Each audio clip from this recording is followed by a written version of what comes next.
ruang komunikasi bagi masyarakat untuk menyampaikan berbagai keluhan dan masukan, terutama terkait kondisi fasilitas umum seperti jalan, agar dapat segera ditindaklanjuti.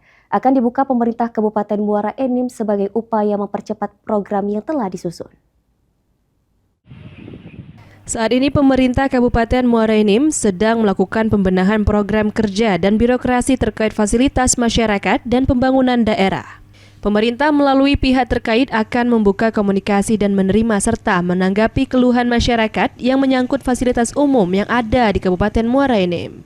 PLT Bupati Muara Enim, Sumarni menjelaskan pembenahan harus dilakukan untuk memberikan rasa nyaman kepada masyarakat. Dari program pemerintah yang sudah dirasakan manfaatnya oleh masyarakat, hingga menerima aduan dan keluhan masyarakat terkait fasilitas umum.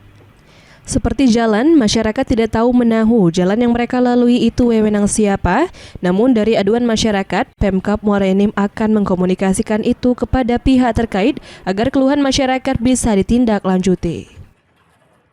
Tadi ada beberapa program yang menjadi perhatian kita bersama yang dirasakan langsung oleh masyarakat. Jadi saya minta OPD terkait agar dapat memprioritaskannya, seperti jalan. Karena masyarakat kan tidak mau tahu apakah ini jalan kabupaten, jalan provinsi, jalan negara. Tapi harus kita komunikasi dengan provinsi dan pusat. Dan ini sudah saya minta laporan dari OPD terkait. Dengan membangun komunitas yang baik oleh pihak pemerintah, mulai dari tingkat desa, kecamatan hingga kabupaten, dengan masyarakat akan membangun kepercayaan antara masyarakat dengan pemerintah. Masukan dan saran dari warga bisa menjadi prioritas pembangunan daerah.